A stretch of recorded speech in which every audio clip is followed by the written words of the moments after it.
Hello దోస్తులు, ఎట్లున్నారు? మంచిగా ఉన్నారా? మేము కూడా మస్తున్నాం. ఆషాఢం వచ్చింది. మా వాడలను అయితే పోషమ్మకి వేస్తారు. ఇక ఆషాఢం అంటే ఏంటి? ఊరు పోషమ్మలకి వేసుడు, ఆడపోషమ్మలకి వేసుడు, ఇక బోనాలు బొట్లు అవన్నీ ఉంటాయి కదా. సో మా వాడలను అయితే వాడపోషమ్మకి వేస్తాను. ఎట్లా వేస్తాను యూస్ చేయరా? అమ్మోళ్ళ ఇంటికి వచ్చిన ప్రతిసారి అమ్మోళ్ళ ఇంటి దగ్గర ఉండే పూలను అయితే కంపల్సరీ వీడియో తీస్తా. అండ్ ఇప్పుడు మా అమ్మ వేసిన ముగ్గును కూడా చూపిస్తాను. ఎంత మంచిగా వేసిందో చూడుర్రి. ఆ గడప మీద కూడా భలే అందంగా వేస్తుంది ముగ్గు. నచ్చితే మీరు కూడా వేసుకోర్రి. అమ్మ రోజు పూజ చేస్తా అన్నట్టు పూజకైతే పూలు కరవే లేవు, మస్తు పూలు ఉంటాయి. ఇలా రోజు పూలు కూడా భలే వచ్చినాయి. పాపం పొద్దున్నే లేచి కదా ఏడతలేడు. ఇంకా నిషానికి ఫుల్ ఫీవర్ వచ్చింది పాపం, అందుకే కటింగ్ వేపిస్తాను. చీదర వేసుకోకుండా అసలు ఏం తినడు, ఫ్రూట్స్ అయితే అసలుకే తినడు. అందుకే బ్లడ్ ఉండదు, ఇమ్యూనిటీ పవర్ కూడా ఉండదు. అందుకే రోగాలు కూడా తొందరగా అంటుతాయి. మేము వాడపోషమ్మకు గాని ఊరు పోషమ్మకు గాని గొలుసుకున్నప్పుడు ఆ వాడలో ఏదో ఒక చోట రోడ్డు పక్కన ఒక రాయిని తీసుకొని ఆ రాయిలోనే పోషమ్మని గొలుస్తారు. ఆ రాయికి పసుపు కుంకాలు పెట్టి ఉల్లిగడ్డలు, నిమ్మకాయలు, కోడిగుడ్డు అన్ని పెట్టి అగరబత్తి కూడా ఇస్తారు. ఆ చిడతలు చూడరు, ఏదో పనున్నాడు పొద్దుగాలే లేచింది. ఇదంతా పొద్దున్నే వేస్తారు. 5 గంటలకు గాని 6 గంటలకు గాని, ఒక్కొక్కరైతే 4ింటికే వేస్తారు. అగ్గోండ్రి అసలైంది తీసిండు అంకుల్. అరే ఏంట్రా ఇది? బెల్లం శాఖ కళ్ళు శాఖ ఖచ్చితంగా పోతారు అన్నట్టు అందుకే తెచ్చిండ్రు. ఇక పూజ అయితే అయిపోయింది. నెక్స్ట్ మేకలను కోస్తారు.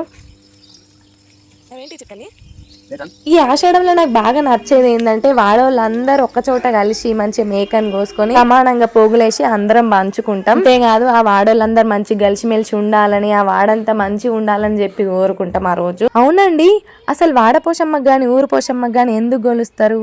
ఎందుకంటే ఆ వాడలోకి గాను ఊర్లోకి గాను ఎలాంటి నెగిటివ్ ఎనర్జీ రాకుండా అండ్ వాడలో ఎలాంటి రోడ్డు ప్రమాదాలు జరగకుండా వాడపోషమ్మని అయితే గొలుస్తారు. అంతేకాదు ఆ వాడలున్న ప్రతి ఒక్కరు కూడా ఆ మేకకు కూడాలన్నట్టు. ఖచ్చితంగా మేక పోగు అయితే తీసుకోవాలి, అప్పుడే మంచి జరుగుతుందని నమ్ముతారు ఆ వాడోళ్ళందరూ. ఆషాఢం రాగానే వాతావరణంలో చాలా డిఫరెన్సెస్ వస్తాయి. దానివల్ల పిల్లలకు కూడా వ్యాధులు రావడం ఇట్లా జరుగుతాయి. అవి కూడా ఏమి రాకుండా మన పోషమ్మ తల్లి కాపాడుతుందని నమ్మకంతోనే మనం ఊరు పోషమ్మకు వాడపోషమ్మకి వేస్తారు. ఆషాఢం వచ్చిందంటే తెలంగాణలో ప్రతి ఒక్కరు ఊరు పోషమ్మకి వేస్తారు, వాడపోషమ్మలకి వేస్తారు. ఊరుకు చెరువులు ఉంటే కట్ట పోషమ్మకు కూడా వేస్తాం. కాళ్ళు తలకాయ కాపిండ్రు. పొద్దున్నే మేకను కోసుడు స్టార్ట్ చేసిర్రు. అందరి ఇళ్ళలో ఇవాళ మటన్ గుమగుమలు వస్తా ఉంటాయి.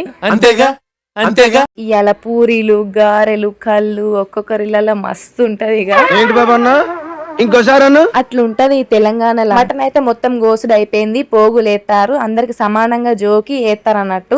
చెప్పన తీసుకపోయి ఏస్తే పొయ్యి మీద ఉడుకుతుంది. ఒక చిన్న ముచ్చట చెప్దాం అనుకుంటున్నా. ఏంటిదంటే ఇప్పుడున్న జనరేషన్ లో జనాభా బాగా పెరిగిపోతున్నారు అండ్ జాబ్స్ అయితే తగ్గిపోతున్నాయి.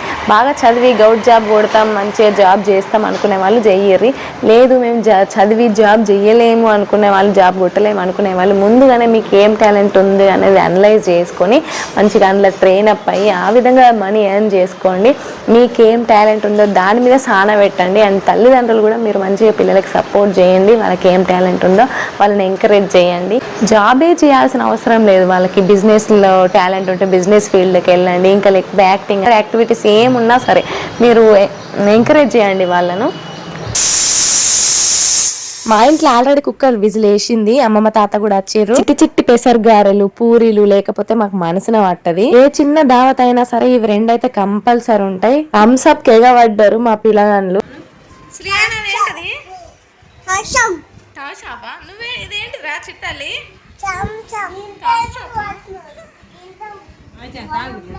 నురుగా ఎక్కువ వచ్చిందట, థమ్స్అప్ తక్కువ పూసినమాట.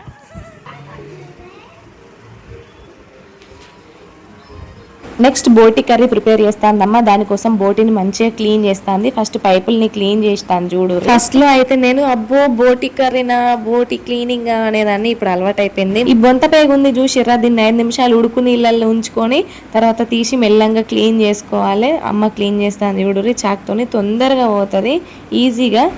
ఇది కూడా బోటి పీసే, డిఫరెంట్ గా ఉన్నది కదా మటన్ పీస్ లాగానే, కానీ కాదు బోటిలోదే. ఈల పీటతోని కోస్తాంది అమ్మ, చాకుతోనైతే దిగది. లేకపోతే కొడవలు ఉంటే కొడవలతోనైనా కట్ చేసుకోవచ్చు.